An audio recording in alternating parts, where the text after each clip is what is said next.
come check out a sweet little board game designed by Warhammer 40k alumni. Spiky Bits. Alright, what's happening, Hobby Maniacs? Rob Baer with you again today, taking a look at a cool little board game. You've probably seen this. It's called Dark Deeds. It's been out for about a year or so now. And it's in stores. I think it came out last spring. It's officially solicited. You can get it at local gaming stores. You can get it online. All over the place. I think in the States it's distributed by Games and Gears.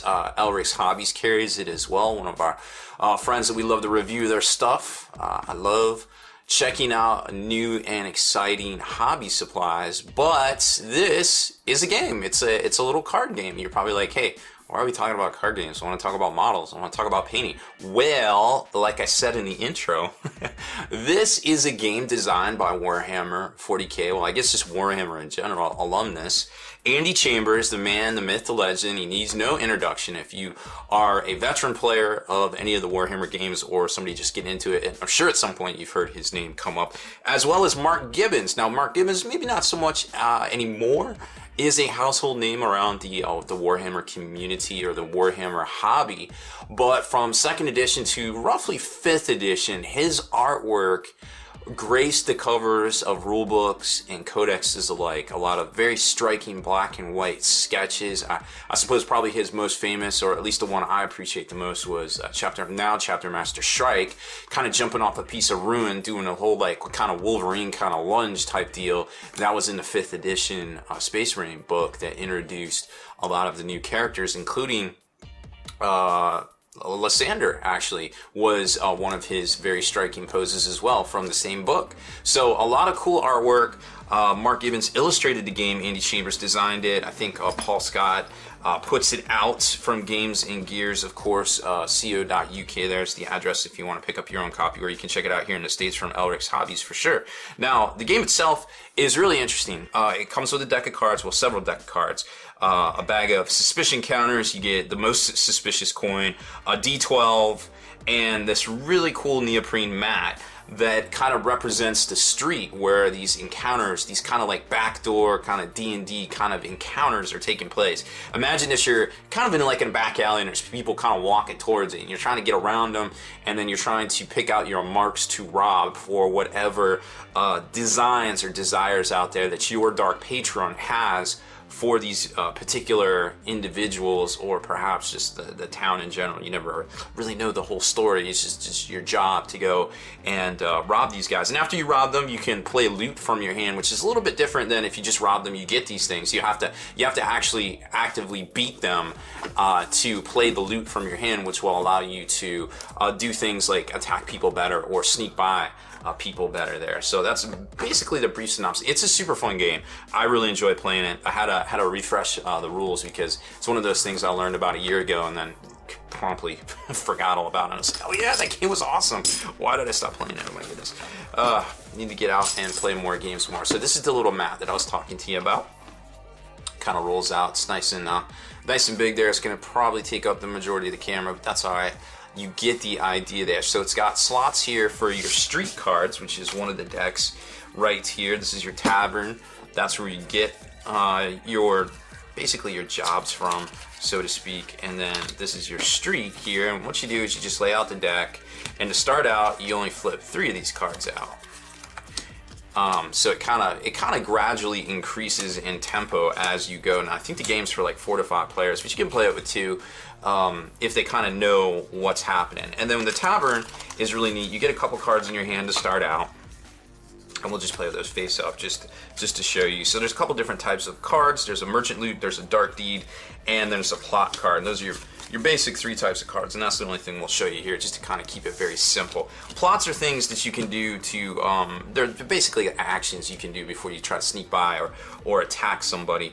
And dark deeds are official kind of like missions that you might be on for your dark patron, which are really neat, and they're worth victory points right there that you can see. And then merchant loot, that's the kind of thing that you get to play if you successfully rob one of the merchants themselves right there, okay? So that's kind of how it all works right there. Now there is an instruction booklet that comes with it.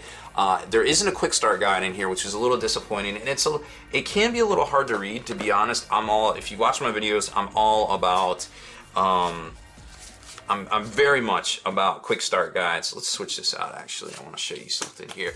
I'm all about quick start guides, but that isn't always the case with a lot of folks out there. I wish more companies did that. Now, to play the game, you basically roll a d20, or a d12, excuse me. It comes in this little bag here, which is really neat. And there's also suspicion counters, your little wooden suspicion counters in denominations of 1 and 3, which are really cool because when you get to 10, that's bad. If a guard chases you and catches you, then unfortunately you lose all your equipment, all your stuff, all your suspicion goes away, and you go to jail.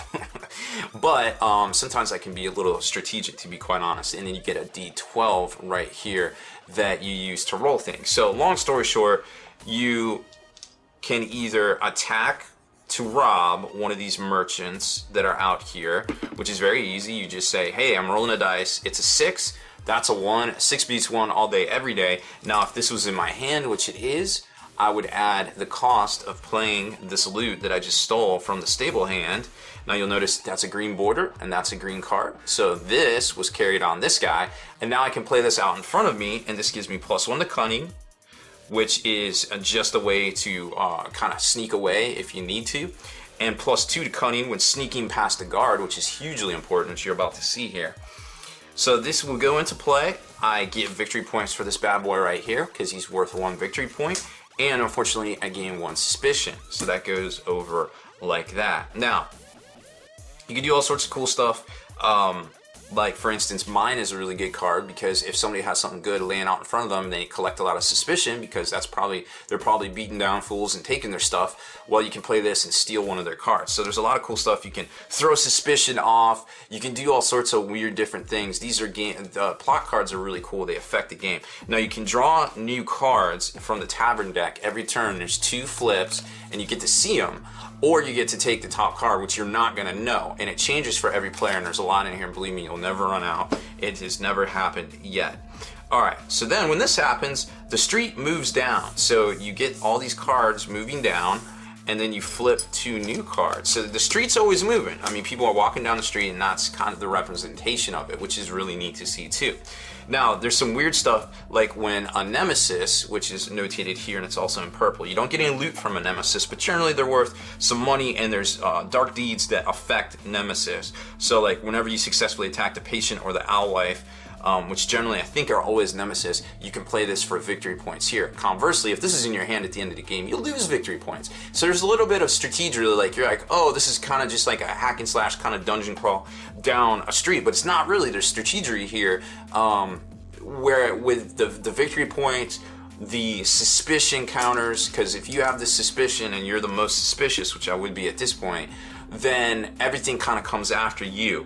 Because when this stuff moves down, the guard will chase you. It'll come off the table and actually chase you, and then you have to deal with it. You have to sneak by him to get back to the street to attack some of the merchants. The Nemesis also does the same thing, comes after you. Now it doesn't go after the most suspicious player, it goes after the active player, which is kind of cool to see too. So in some cases you might get a guard, and then the next turn, if nothing else happens and it comes back around to you, you might accidentally get a Nemesis coming after you as well. So you got to balance a lot of different elements here with your suspicion counters. Also, who's going to drop off the street and come after you? If it's a Nemesis, you might want to attack it. If it's a guard, you might want to just let it be because it's going to go after your opponent. Or you can switch around and get some plot cards and always be watching what other people are grabbing too, because that could affect you negatively or positively in some different ways. So then once this is all done and you run out of street cards, the game is over. You tally up the victory points, minusing out any points for dark deeds in your hand or Nemesis that are in front of you, basically kind of messing with you. They're your Nemesis. That's what they're doing. They're messing with your mind and just kind of chilling there. So you lose points for that, but you gain points for all of the merchants that you successfully stole for, or all of the dark deeds that you cashed in and successfully did. So a lot of different elements going on all at once in a neat little kind of street kind of package type deal. Again, I think it's for 4 to 5 players. There isn't any expansions to it per se yet, I don't believe, but at Adepticon they did have a little bonus kind of thing here where you got some game modes, which I guess would kind of be an expansion, a couple different ways to play, a variant Dark Deeds D12, some extra cards here, which are, I didn't open them up, but they look to be very similar versions, just with the Adepticon logo right there, and the Adepticoin for the most suspicious individual right there, and they all come sealed in this little Dark Deeds letter there. So it's kind of like a mini expansion of sorts if you already have it. Now I think this game goes for like 40 or 50 bucks, depending on which country you're purchasing in their currency, but for the most part it's pretty affordable. It's a neat little game. It's already probably in a store near you, and I really enjoy it. And again, it's designed by Andy Chambers and illustrated by Mark Gibbons, two of my favorite people in this hobby that are still putting out great products here in 2016 and 17. Now, if you like our video features here on the channel, make sure you subscribe to us. And if you'd like to support us and get a box of miniature swag in the mail every month from us as well, head on over to patreon.com/spikybits. And of course, head on over to longwar.net. That's the home of the battle reports for exclusive content, early access videos, and more. Become a veteran of the Long War today.